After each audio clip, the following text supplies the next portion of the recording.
several people have asked for if you have any comments at all about the recent news of Billy Jack Haynes implicating that the Clintons were a part of this murder that he allegedly witnessed in Arkansas in 1986 or 87, I forget. Any thoughts? Have you been following this?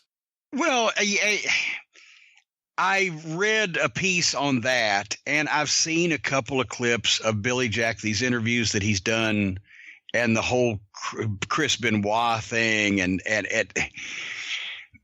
I knew Billy Jack. I met him in 1985, and haven't seen him since 1986. If that tells you anything.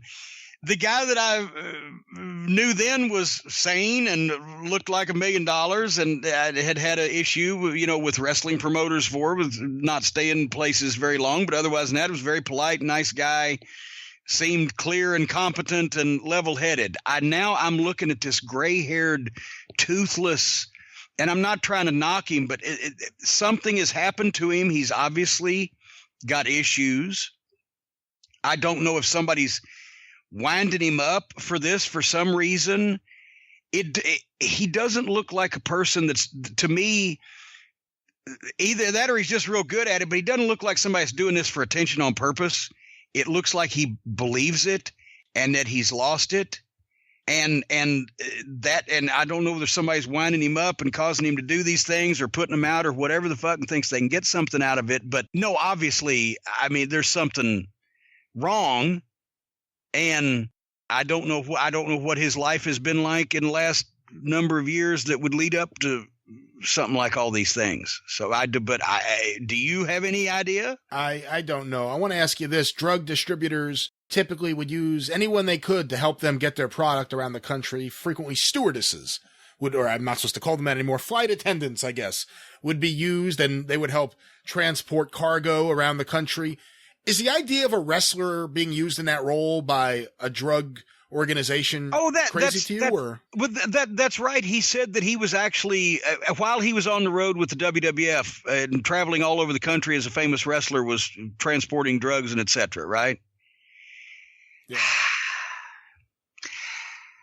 I'm not going to say that a wrestler, any professional wrestler, has never transported drugs for the mob.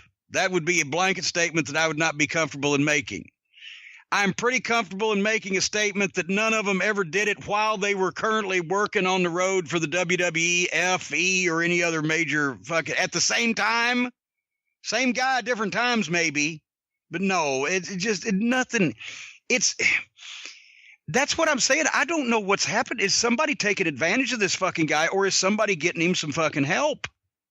Because he's not a rational person in anything that he says that makes the internet. Yeah. And when the first time I met him, the guys had clued me in. He was very soft-spoken and very calm.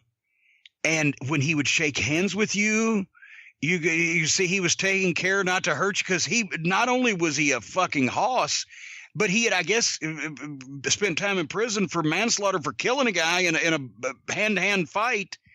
That the guy fucked with him, right? But he hit him so hard or did whatever the fuck so he was trying to keep himself calm all the time and not to where he would snap.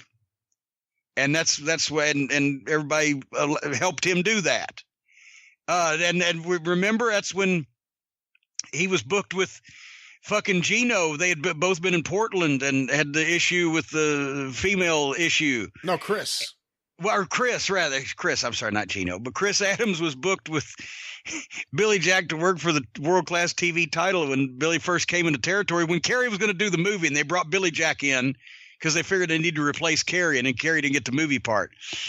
Fucking Chris just left town and didn't come back for 5 days rather than get in the ring with Billy Jack. And then they had a agreement of some kind that nothing bad happened. And then Kerry didn't get the movie, so they finished Billy Jack up and actually Rip Oliver, that I was managing, because they knew each other from Portland. Billy had Rip be the one to hurt him with the fucking spike, the thumb, to send him out of the territory. And he was a jewel to work with. But I don't know what the fuck has gone on since then. Billy Jack married Jeannie, who wasn't married to Chris, but was with him in Portland. You know, she came over to America with him. They went to California. Then they went to Portland. And then when things got rough between them, she took up with Billy Jack and they got married. So they were actually married for a brief period of time. So that's where the Chris Adams, Billy Jack heat all comes from. And I love the idea that, you know, you would think if you want someone to carry your cargo around the country, you want someone reliable. You know, it's not like, you know, hey, I got the right guy. I know the guy. The guy walked out of Florida, Dallas, everywhere else. But he never spends too much time in one place. He'd be perfect for us. But no, that's just the thing is that everything that, what is this guy, the Forrest Gump of fucking historical conspiracies? He's around or has some inside knowledge of everything that ever happens. It could be shady. I you know, sounds to me like somebody's not taking their meds.